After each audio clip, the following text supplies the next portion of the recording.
Hello everyone, আজকের news paper অ্যানালাইসিসে আপনাদের সবাইকে স্বাগতম। এখানে যেটা দেখতে পাচ্ছেন এটা হচ্ছে ডেইলি স্টারের একটি এডিটোরিয়াল। এই এডিটোরিয়াল রিপোর্টকে আমরা এমনভাবে পড়ব, এমনভাবে রিডিংটা অ্যানালাইসিস করব, এখান থেকে আমরা একসাথে যে ট্রান্সলেশনটা কীভাবে করতে হয়, সেন্টেন্সের স্ট্রাকচার এবং বিভিন্ন অ্যানালাইসিসের মাধ্যমে প্র্যাকটিক্যাল কিছু গ্রামার এবং একটা লেখাকে কীভাবে ফোকাস করে ফোকাস রাইটিং বানানো যাবে ইত্যাদি বিষয়গুলো আমরা একদম যেভাবে এক্সাম ওরিয়েন্টেড সেভাবে অ্যানালাইসিস করার চেষ্টা করব। ওকে, আমরা শুরু করি। এখানে যেটা হেডলাইনটা হচ্ছে ensure justice for Rana plaza victims. এটা খুব একটা ইজি সেন্টেন্স, আপনারা হয়তো বুঝতে পারতেছেন। এটার অর্থ হচ্ছে জাস্টিসকে নিশ্চিত করো, যারা রানা প্লাজায় ভুক্তভোগী তাদের জন্য জাস্টিস বা বিচার নিশ্চিত করো, সুবিচার নিশ্চিত করো। এখানে যদি সেন্টেন্সটাকে যদি বিশ্লেষণ করি, এখানে যেটা আছে সেটা হচ্ছে প্রথম যেটা অ্যানশিওর হচ্ছে এটা একটা ভার্ব, কিন্তু এই শব্দটার মেইন রুট ওয়ার্ড হচ্ছে শিওর হচ্ছে একটা অ্যাডজেক্টিভ। শিওর এর আগে যখন ইএন যুক্ত হয়েছে প্রেফিক্স হলো, তখন এটা ভার্ব হয়ে যায়। এই যে এখানে সরাসরি ভার্ব দিয়ে শুরু হয়েছে, এটা সরাসরি কোনো সেন্টেন্স যদি ভার্ব দিয়ে শুরু হয়, প্রথমে কোনো সাবজেক্ট যদি সরাসরি না থাকলে সেক্ষেত্রে বুঝে নিতে হবে এটা একটা ইম্পারেটিভ সেন্টেন্স, অর্থাৎ অর্থ অনুসারে সেন্টেন্সকে 5 ভাগে ভাগ করা হয়: assertive, interrogative, imperative, operative, exclamatory. এটা একটা হচ্ছে যে সেন্টেন্সের প্রকারভেদ। আর কী নিশ্চিত করো? জাস্টিস নিশ্চিত করো। এখানে জাস্টিস ওয়ার্ড দ্বারা প্রশ্ন করলে পাচ্ছে বিদায়। এখানে জাস্টিসটা হচ্ছে যে একটা অবজেক্ট, এবং এটা যেহেতু অবজেক্ট সেহেতু অবশ্যই এটাকে আমি বলতে পারি এটা হচ্ছে যে একটা ট্রানজিটিভ ভার্ব। প্রিন্সিপাল ভার্বকে যে দুই ভাগে ভাগ করা হয় ট্রানজিটিভ, ইন্টারজেটিভ, এটা হচ্ছে একটা ট্রানজিটিভ ভার্ব। এখানে আবার ফর রানা প্লাজা ভিকটিমস, কাদের জন্য নিশ্চিত করতে হবে? রানা প্লাজা ভিকটিমসদের জন্য। এখান থেকে ফর থেকে শুরু করে এতটুকু পর্যন্ত এটা একটা ফ্রেজ। এখানে একাধিক ওয়ার্ড আছে এবং প্রেপোজিশন দিয়ে শুরু হয়েছে। প্রেপোজিশন বাদ দিলে বাকি অংশটা হচ্ছে দ্য নাউন ফ্রেজ। তাহলে প্রেপোজিশনের পরে নাউন বা নাউন ফ্রেজ থাকলে সেটা হচ্ছে যে প্রেপোজিশনাল ফ্রেজ। এটা হচ্ছে একটা প্রেপোজিশনাল ফ্রেজ। আমরা এভাবে প্রত্যেকটা সেন্টেন্সের ভোকাবুলারি অ্যানালাইসিস, ওয়ার্ড ফরমেশন, গ্রামারগুলো এভাবে অ্যানালাইসিস করব। আপনারা একদম সম্পূর্ণ ভিডিওটি দেখবেন, সম্পূর্ণ ক্লাসটি করবেন, এবং আন্তরিকভাবে আমি রিকোয়েস্ট করতেছি ক্লাসটি একটু শেয়ার করবেন, যাতে অন্যরা কীভাবে ডেইলি স্টার অ্যানালাইসিস করতে হয়, নিউজ পেপার অ্যানালাইসিস করতে হয় সেটা যাতে একটা ধারণা নিতে পারে। আচ্ছা, আমরা এখন এটা একটা মুছে দিচ্ছি। এটা মুছে দিয়ে বাকি অংশটার মধ্যে চলে যাচ্ছি, একদম বিস্তারিত কি বলেছে সেটার মধ্যে একটু যাচ্ছি। এখানে বলা হচ্ছে it is deeply frustration that, এই যে এতটুকু পর্যন্ত ইজ হচ্ছে এখানে হচ্ছে দ্য মেইন ভার্ব, অক্সিলিয়ারি ভার্বের পরে, অর্থাৎ এটা একটা টু বি ভার্ব। এটা টু বি ভার্ব হলো, এটা এখানে মেইন ভার্ব হয়েছে, কারণ এটার পরে কোনো মেইন ভার্ব নেই। ফ্রাস্ট্রেটিং এটা হচ্ছে যে একটা অ্যাডজেক্টিভ, হতাশার বিষয়। ডিপলি ফ্রাস্ট্রেশন একদম গভীর উদ্বেগ বা গভীর হতাশা। এই ডিপলি এটা হচ্ছে একটা অ্যাডভার্ব। ডিপ অ্যাডজেক্টিভের পর এল যুক্ত হলে সেটা হচ্ছে অ্যাডভার্ব। আর ফুলটা মিলে যেটা হচ্ছে সেটাকে আমরা বলতে পারি এটা হচ্ছে একটা আবার অ্যাডজেক্টিভ ফ্রেজ।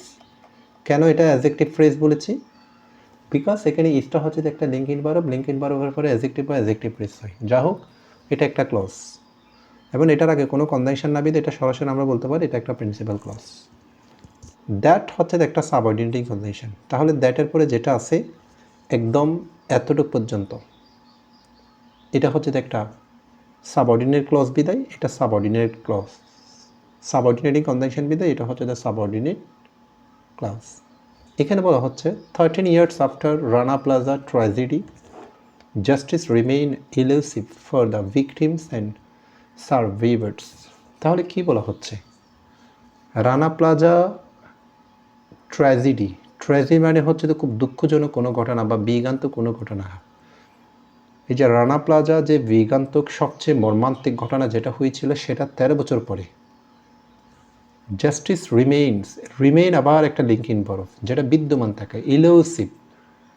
ইলুসিভ মানে যেটা হচ্ছে একদম যেটা মিথ্যা হিসাবে বা অকার্যকর হিসাবে মানে যেটা এখনও সমাপ্ত হয়নি, অসম্পূর্ণ হয়, যেটা আমরা বলি আনসাকসেসফুল, এটাকে বলে আমরা এলুসিভ শব্দটা।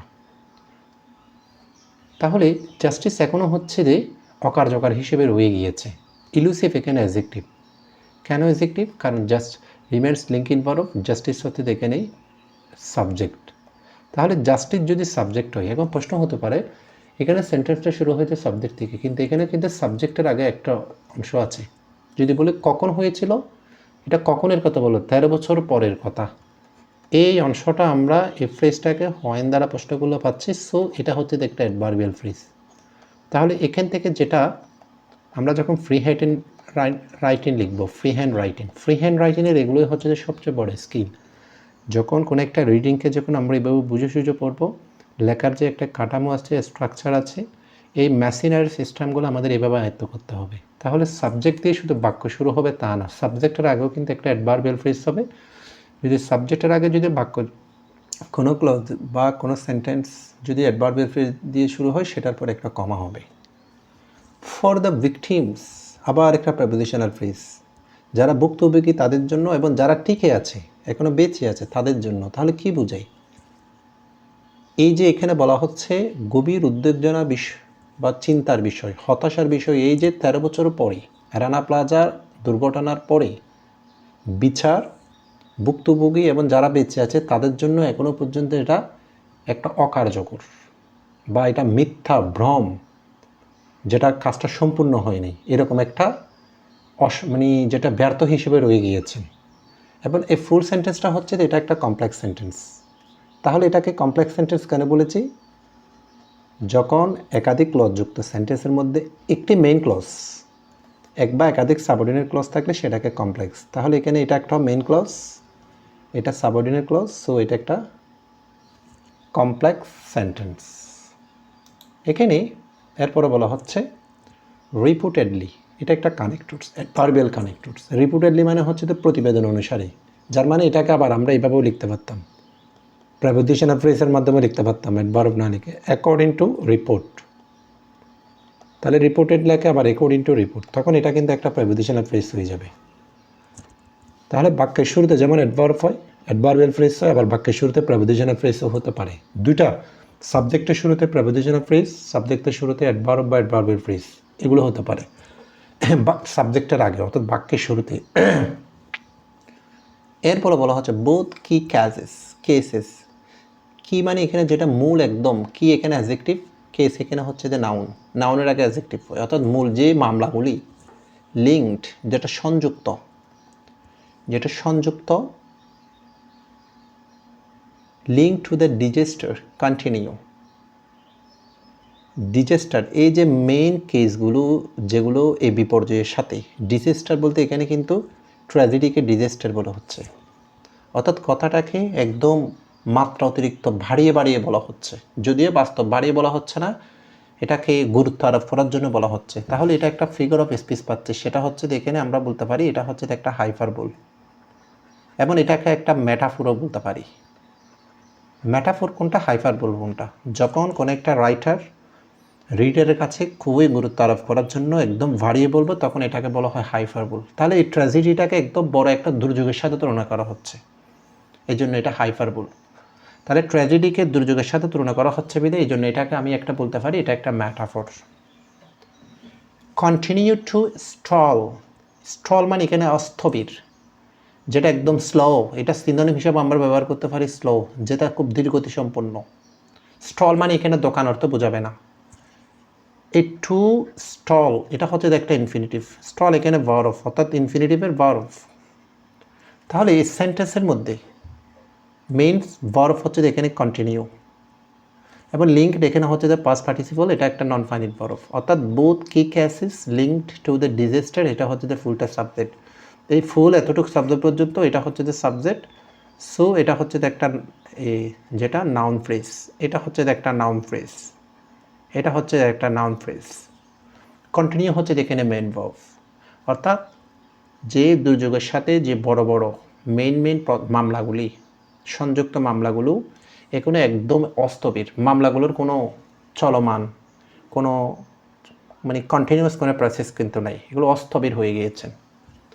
লার্জলি বিশেষ করে ডিউ টু কারণে দ্য প্রসিকিউশনস ফেলিউরস, ফেলিউর শব্দটা হচ্ছে যে ফেল থেকে এসেছে।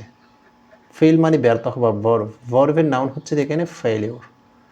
এবং এ প্রসিকিউশন সেটা হচ্ছে একটা পসেসিভ কেস, এবং প্রসিকিউশন এটা নাউন হলেও বাস্তবে কিন্তু এখানে কিন্তু অ্যাডজেক্টিভ, কারণ পসেসিভ কেস অ্যাপোস্ট্রফি এস থাকলে সেটা পসেসিভ কেস, পসেসিভ কেস অ্যাডজেক্টিভের কাজ করে। যেখানে র বিভক্তি থাকবে সেখানেই পসেসিভ কেস। অর্থাৎ প্রসিকিউশনের যে ব্যর্থতা, টু প্রডিউস, আবার ইনফিনিটিভ ফ্রেজ, উইটনেসেস, অর্থাৎ প্রসিকিউটার্স এটা সাক্ষী দেখাইতে ব্যর্থ হয়ে যাওয়ার কারণে মামলার প্রধান যে প্রধান মামলাগুলি এখনও অস্থবির হয়ে গিয়েছে।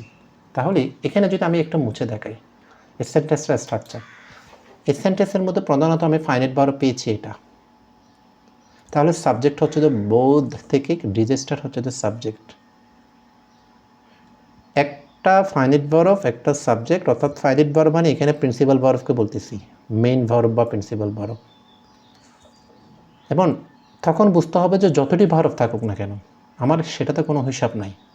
যেমন লিঙ্ক, এটা একটা ফার্স্ট পার্টিসিপল ভার্ব, নন ফাইনাইট ভার্ব।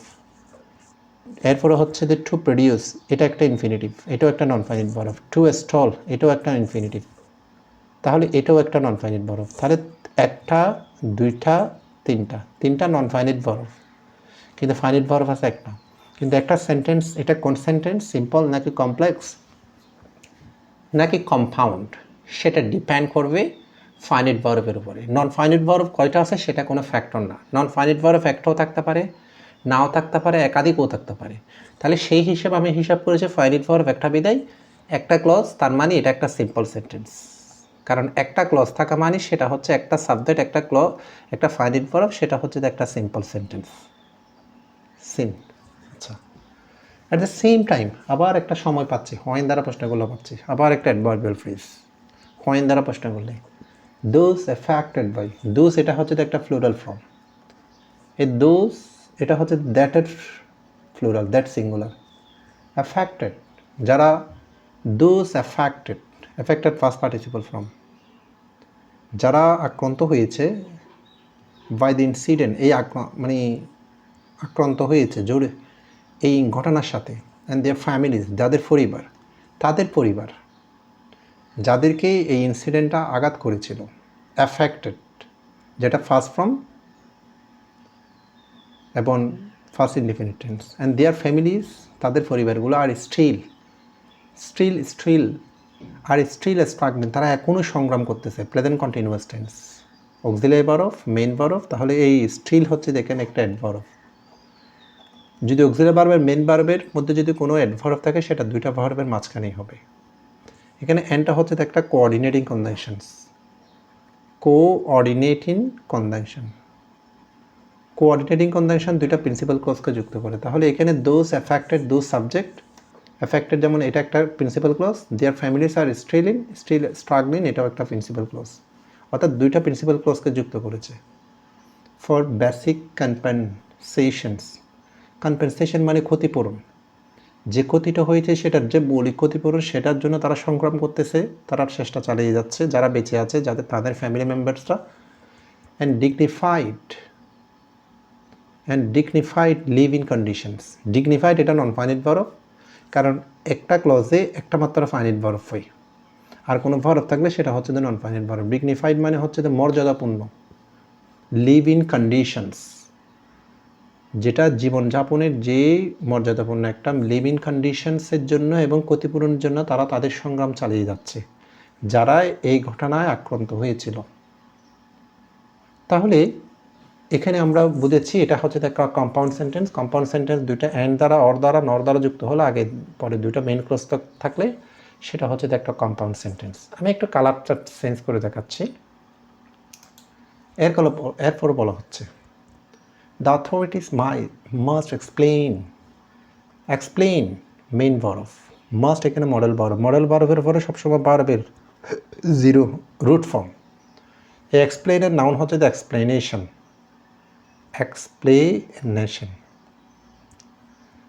এখানে একটা বিষয় মনে রাখবেন, যখন রিডিং অ্যানালাইসিস করবেন পত্রিকার মাধ্যমে, ওয়ার্ড অ্যানালাইসিসটা সবচেয়ে বেশি গুরুত্ব দেবেন, পার্সিপেটিভের বিন্যাসটা, কারণ এই দুটাই হচ্ছে যে লেখার সবচেয়ে বড় মেশিন, সবচেয়ে বড় স্কিলস।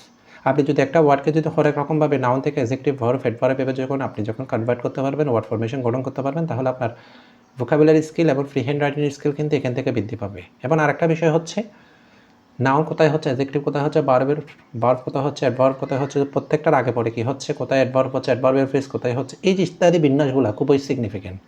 কারণ আপনি এগুলো যদি বিন্যাস ঠিকভাবে করতে পারেন, আপনি যতই পড়েন না কেন, যতই মুখস্থ করেন, আপনি লিখতে পারবেন না। আর এগুলো যদি জানা থাকে, আপনি কম পড়েও কিন্তু অনেক কিছু লিখতে পারবেন। এবং এগুলো মুখস্থ করে আপনি লিখতে, মানে কনসেপ্টটা যদি ক্লিয়ার না থাকে, আপনি নিজে বানিয়ে লিখতে পারবেন। তাহলে ইতিমধ্যে কিন্তু একটা ক্লজ পেয়েছি, এটা মেইন ক্লজ। ওয়াই এটা হচ্ছে একটা সাবঅর্ডিনেটিং কনজাংশন, তাহলে পরবর্তীতে যেটা পাওয়া যাচ্ছে সেটা subordinate clause. After all this time, এই সময়ের পরে, এটা একটা অ্যাডভার্বিয়াল ফ্রেজ। ক্লজের আগে, সাবজেক্টের আগে অ্যাডভার্বিয়াল ফ্রেজ হতে পারে। প্রথমে বলেছি this basic requirements of justice. এই দিস, এটা আবার দিস থেকে এসেছে, ফ্লোরাল। দিস বেসিক, এই মৌলিক রিকোয়ারমেন্টসগুলা, চাহিদাগুলি, এই যে এই শব্দটা এসেছে, এটা নাউন, এটা নাউন, এটা ভার্ব হচ্ছে রিকোয়ার, ভার্ব থেকে হচ্ছে দ্য নাউন। এই মৌলিক রিকোয়ারমেন্টগুলো অফ জাস্টিসের মৌলিক রিকোয়ারমেন্টগুলো, and support, justice and support, এখানে কিন্তু এটা দুইটা ক্লজকে যুক্ত করা বিদায় হয়েছে না, এটা নাউন দুইটা ওয়ার্ডকে যুক্ত করতে কিন্তু এখানে কোঅর্ডিনেটিং কনজাংশন ক্লজকে না। রিমেইন আনম্যাট, আমরা জানি মিট শব্দটাকে যদি আমি বিশ্লেষণ করি, মিট অর্থ সাক্ষাৎ করা, দেখা করা, একসাথে হওয়া। এটার ফার্স্ট ফর্ম হচ্ছে দেখি ম্যাট, ফার্স্ট ফর্ম হচ্ছে দেখি ম্যাট, ফিফি ফর্ম ও ম্যাট। এখানে যখন শব্দের আগে যখন এটা আনযুক্ত হয়েছে, তখন এটা বিপরীত অর্থ হয়ে যাবে প্রিফিক্স হিসাবে, তখন এটা হচ্ছে যেটা দেখা হয় না, সাক্ষাৎ হয় নাই। তবে এটা হচ্ছে যে সরাসরি লিটারাল মিনিং। আর রিমেইন আনমেড মানে হচ্ছে যে যেটা এখনও পর্যন্ত অকার্যকর রয়ে গিয়েছে, যেটা বাস্তবায়ন হয় নাই। ম্যাটাফরিক্যাল মিনিং হচ্ছে এভাবেই হবে। তাহলে কী বলা হচ্ছে, দ্য অথরিটি এটা অবশ্যই ব্যাখ্যা করতে বাধ্য হবে, তারা এত সময়ের পরও কেন এই যে রিকোয়ারমেন্ট, জাস্টিসের যে রিকোয়ারমেন্টগুলো ছিল এবং সমর্থনটা ছিল, সেটা এখনও পর্যন্ত অকার্যকর। এটা আমরা দেখেছি, এটা হচ্ছে একটা কমপ্লেক্স সেন্টেন্স, কারণ এটা একটা প্রিন্সিপাল ক্লজ, ওয়াইয়ের পরে যেটা আছে সেটা হচ্ছে একটা সাবঅর্ডিনেট ক্লজ। আর এই যে সাবঅর্ডিনেট ক্লজের এই অংশটার মধ্যে এখানে ভার্ব হচ্ছে দ্য রিমেইন, এটা হচ্ছে দ্য রিমেইন হচ্ছে একটা link in verb. Remain link in verb হওয়ার কারণে এখানে আনমেট হচ্ছে একটা নিশ্চিত অর্থে, এটা কিন্তু আমরা বলতে হবে লিঙ্ক ইন ভার্বের পরে অ্যাডজেক্টিভ, এখানে আনমেট এটা অ্যাডজেক্টিভ হিসেবে ইউজ করা হয়েছে। আর এই রিমেইনের পর সাবজেক্ট হচ্ছে একদম দিস বেসিক রিকোয়ারমেন্ট জাস্টিস, এতটুকু পর্যন্ত হচ্ছে এখানে সাবজেক্ট। এখানে আবার প্রশ্ন থাকতে পারে দোজ, এই প্রোনাউনটা এটা ডেমনস্ট্রেটিভ প্রোনাউন, ডিমনস্ট্রেটিভ প্রোনাউনের যে প্রকারভেদতা, তার মধ্যে এটা ডেমনস্ট্রেটিভ প্রোনাউন, কারণ প্রোনাউন এটা সাবজেক্ট হয়েছে, এফেক্টেড ভার্ব উইথ দোজ এখানে সাবজেক্ট, তাহলে বোঝা যাচ্ছে যেটা প্রোনাউন হিসেবে ইউজ করা হয়েছে। ঠিক সেম দিস, এটাও কিন্তু ডেমনস্ট্রেটিভ প্রোনাউন, কিন্তু দিস এখানে সরাসরি সাবজেক্ট হয়েছে না, সাবজেক্ট দিস থেকে সাপোর্ট পর্যন্ত। দিসের পরে বেসিক রিকোয়ারমেন্ট, যেটা একটা ফ্লোরাল কিন্তু ফ্রেজ আছে, রিকোয়ারমেন্ট ফ্লোরাল নাউন আছে, দিস এখানে কিন্তু ডেমনস্ট্রেটিভ প্রোনাউন হবে না, এটা হবে যে তখন নাউনের আগে বচ্ছে বিদায়, এখন এটাকে বলতে হবে ডেমনস্ট্রেটিভ অ্যাডজেক্টিভ, এটা হচ্ছে একটা ডেমনস্ট্রেটিভ অ্যাডজেক্টিভ।